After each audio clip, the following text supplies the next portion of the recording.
Dear viewers, Namaskar. Dear viewers, today I shall discuss about the placement results of Ketu in the 12th house in the birth chart of in any natives of the 12 zodiac signs. সুদর্শন আমি আজ আমাদের বৈদিক জ্যোতিষশাস্ত্রের যে কোনো রাশির বা লগ্নের জাতক জাতিকাদের দ্বাদশ ভাবের মধ্যে কেতু অবস্থান করলে কি ফল হতে পারে সে সঙ্গে আমি কিছু আলোচনা করার চেষ্টা করবো ইন এ নাটসেল। আমরা জানি জ্যোতিষশাস্ত্রের মধ্যে এই যে 12টি কালপুরুষে 12টি ভাব আছে, এই কালচক্র, এটার মধ্যে এই 3টা ভাব অত্যন্ত অশুভ হিসেবে বিবেচনা করা হয়েছে। ষষ্ঠ, অষ্টম এবং দ্বাদশ, এই 3টি ভাব চরম অশুভ ভাব বলে বিচার করা হয়েছে। তো দ্বাদশ ভাব মতো চরম একটা অশুভ ভাবের মধ্যে যদি কেতুর মতো একটা মেলিফিক প্ল্যানেট বসে থাকে তাহলে কি হতে পারে, you can well imagine. Let's talk about the placement results of Ketu in the 12th house in the horoscope. Ketu in the 12th house indicates that the natives are mostly introverts and are likely to socialize only with a few people. দ্বাদশ ভাবের মধ্যে কেতু অবস্থান করলে একজন জাতক বা জাতিকা সমাজে খুব কম মানুষের সাথে তারা মেলামেশা করবে। These people have affection and empathy for everyone who is attached to them. তারা তাদের প্রতি সহানুভূতিশীল হবে যারা তাদের সাথে যুক্ত থাকে। They are likely to experience depression and loneliness in their lives and relationships. তাদের জীবনযাত্রা, লাইফস্টাইল এবং যে কোনো ধরনের সম্পর্কের মধ্যে তারা সবসময় নিঃসঙ্গ এবং একাকী থাকার চেষ্টা করবে এবং একাকী থাকতে চাইবে। কোন রকম রিলেশনশিপ তাদের জীবনে হবে না। সম্পর্ক হলো, বিয়ে ভেঙে যাওয়ার সম্ভাবনা আছে। প্রেম ভালোবাসা জড়ালো সেটাও কিন্তু টিকবে কিনা সন্দেহ। People with Ketu in the 12th house in the Navamsha chart might face many difficulties in managing financial affairs, as well as might get confused in choosing the right job and the right direction in life.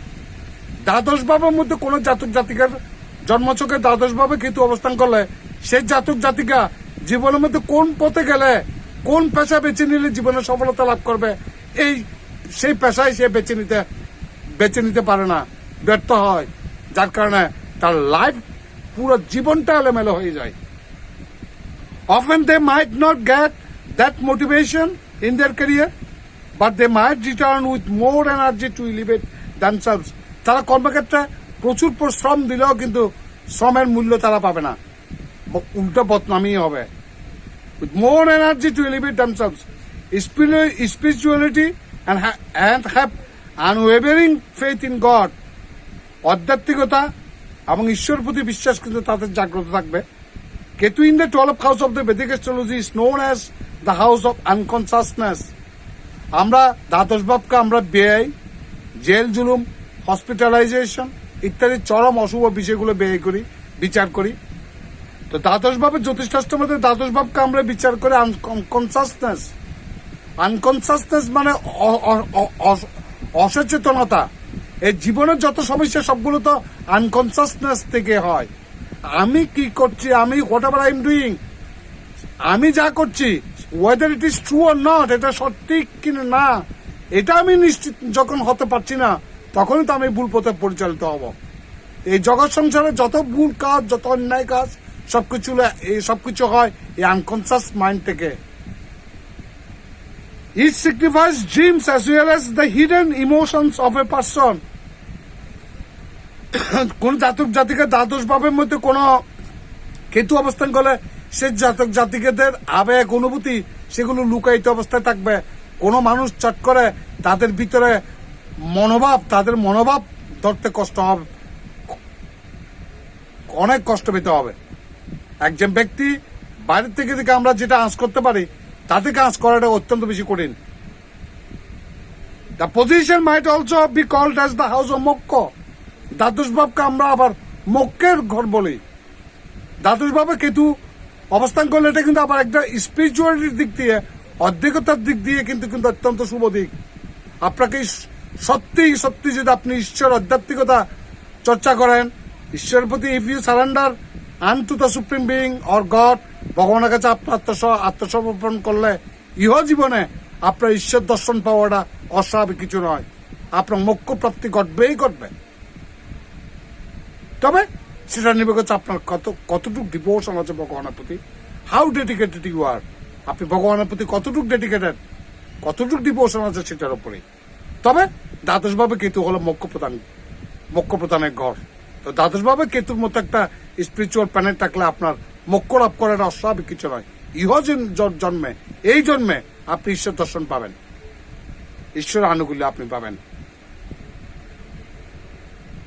Areas affected by Ketu in the 12th house in Navamsa chart, যে সমস্ত ক্ষেত্রগুলো দ্বাদশ ভাব অবস্থান করলে যে ক্ষেত্রগুলো প্রভাবান্বিত হতে পারে।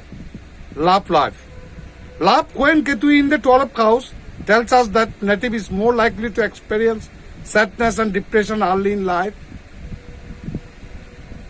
কোন দ্বাদশ ভাবে কেতু থাকলে সেই জাতক বা জাতিকা শৈশব জীবনটা অত্যন্ত দুঃখ হতাশায় তাদেরকে জীবনটা কাটাতে হবে, which might make them feel isolated and lonely also after leaving their partners.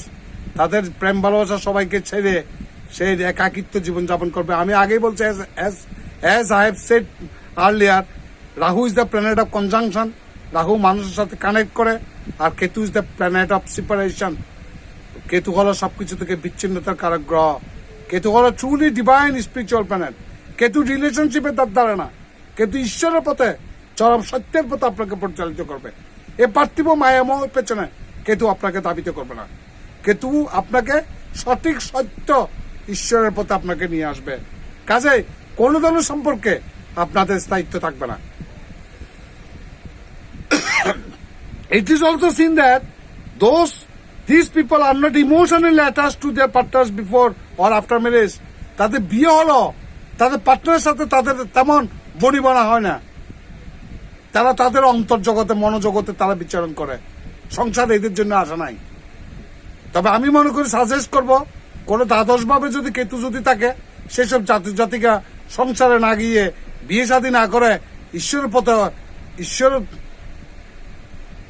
প্রতি নিজের জীবনটাকে সমর্পণ করলে তারা সংসারের চাইতে আধ্যাত্মিক জীবনে প্রচুর উন্নতি লাভ করবে এবং প্রচুর সম্মান অর্জন করবে এবং ঈশ্বর দর্শন পাবে। সংসার এদের জীবনের জন্য আসে নাই।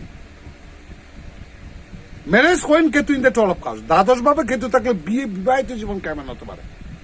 Ketu in the 12th house, married life indicates that as the love life of the natives is not very good. প্রেম ভালোবাসার জীবনের মধ্যে বিবাহিত জীবনটা কিন্তু তাদের জন্য ভালো নয়। They might not live a very happy and prosperous married life with their partners. তাদের অংশীদারের সাথে তাদের সুখকর জীবনযাপন হবে না।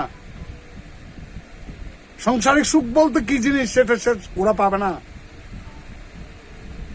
It is predicted that the married life of these people generally breaks up due to the unfortunate reasons. দুর্ভাগ্যজনক কারণে তাদের বিয়ে কিন্তু ভেঙে যাবে, ডিভোর্স হয়ে যেতে পারে, ছাড়াছাড়ি হয়ে যেতে পারে হাজব্যান্ড ওয়াইফ। এটা নারী হলে জাতিকা নারীর ক্ষেত্রে, পুরুষ হলে পুরুষের ক্ষেত্রে। এদের জন্য সংসার আসে নাই। Not only this, the spouse might not take care of them or support them in married life. বিবাহিত জীবনে একজনের প্রতি যে কেয়ারিং, সেই কেয়ারিংটা থাকবে না, যে যার মতো করে চলবে। In many cases, they might leave their partner and break their hearts due to their involvement in sacred affairs. আবার এমন যদি কেতু যদি খুব অ্যাফ্লিক্টেড অবস্থা থাকে, বিবাহিত জীবনের পর তারা এমন কতগুলো অবৈধ প্রণয়ের সাথে, কারোর সাথে ইলিগাল সম্পর্কে জড়িয়ে যেতে পারে সেই জাতক বা জাতিকা।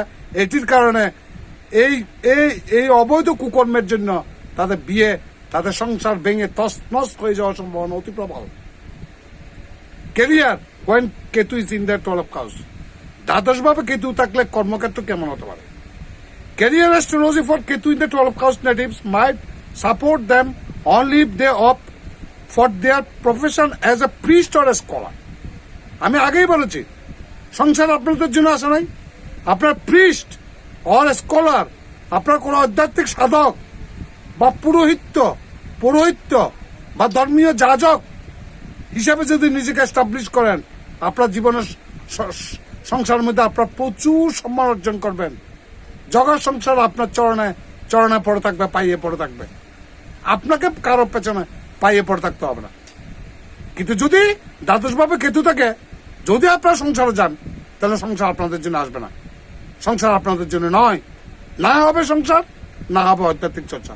কাজে আমি ব্যক্তিগত পরামর্শ করবো দেব যাদের দ্বাদশভাবে কেতু থাকে এবং অ্যাফ্লিক্টেড সিরিয়াসলি যদি কোনো অ্যাফ্লিক্টেড অবস্থা থাকে তাদেরকে সংসারে না যেয়ে বরং কোনো ধর্মীয় নিজের জীবনটাকে ঈশ্বরের প্রতি আপনি সমর্পণ করুন, আধ্যাত্মিকতার দিকে ঝুঁকে যান। আপনি কোনো পুরোহিতের বা ধর্মীয় যাজক বা কোনো মন্দিরের সেবায়েত বা কোনো সন্ন্যাসী ব্রহ্মচারী হলে আপনার জগৎ সংসার আপনার চরণে এসে পড়বে, সবাই শ্রদ্ধায় মাথা অবনত করবে। Personality horoscope when Ketu is in the 12th house. দ্বাদশভাবে কেতু থাকলে ব্যক্তিত্ব কেমন হয়? Natives with Ketu in the 12th house have a personality of being honest. দ্বাদশভাবে কেতু থাকলে সেই জাতক জাতিকে সৎ হয়, as well as intelligent in all respects. সর্বদিক দিয়ে তারা বুদ্ধিমান হয়। They have a persona of being very innovative with whatever they do. তারা যা করে সেটার মধ্যে তাদের একটা উদ্ভাবনী জিনিস থাকে। These people are adventurous as well as have wild fantasies. তাদের ভিতর কিছু অ্যাডভেঞ্চারাস আছে, আবার কিছু পাশবিক প্রবৃত্তিও জাগরিত হতে পারে। They are very emotional due to which they face many obstacles in life. তারা অত্যন্ত বেশি আবেগী, যার কারণে তারা জীবনের মধ্যে নানা ধরনের বাধার সম্মুখীন হতে পারে। তো এগুলো রেমেডি আছে। Whatever maybe the malefic effect for the placement results of Ketu in the 12th house in one's horoscope. কারো দ্বাদশভাবের মধ্যে কেতু প্লেসমেন্ট দ্বাদশভাবে অবস্থান করলে অশুভ প্রভাব যাই থাকুক না কেন এটি রেমেডি আছে। It is my advice to the natives in which birth chart Ketu is placed adversely or well in the 12th house to chant the mantra of the Ganesha Om Ekadanta Mahakayang Lambadorang Gajananam Vikrang Vinashakang Devang Haramang Paramam Mam. If it is not possible to chant the whole mantra in a day for your business or for your business, try to chant Om Gang Ganeshaya Namah at least 108 times. দিনে অন্তত পুরো মন্ত্রটা যদি আপনার পড়ার সময় না থাকে, দিনে কমপক্ষে 108 বার মন্ত্রটা জপ করার চেষ্টা করুন। আর কেতুর অধিষ্ঠাত্রী দেবী ধূমাবতী রথারূঢ়ার মধ্যে একটা কাক আছে। এই প্রত্যুষে কাককে কিছু খেতে দিলে কেতুর অশুভত্ব প্রভাব বহুলাংশে কমবে। আর যদি আপনাদের অত্যন্ত সৌভাগ্যবান হন, বিশেষ করে দ্বাদশভাবে কেতু থাকলে তারা তো অবশ্যই ঐশ্বরিক কিছু কৃপা তাদের উপর থাকেই। তারা হয়তো কোনো না কোনো দুর্ভাগ্যক্রমে যদি কোনো কাকের মুখ থেকে উড়ে যাওয়া, কোনো কাকের মুখ থেকে কোনো কিছু পেলে সেটা মাদুলিতে বেঁধে হাতে রাখলে কেতুর অশুভত্ব প্রভাব সারা জীবনের জন্য কেটে যাবে। আপনারা সবাই ভালো থাকবেন, সুখে শান্তি থাকবেন, বিপদ আপদ থেকে মুক্ত থাকবেন। ভগবান আপনাদের মঙ্গল করুন। নমস্কার।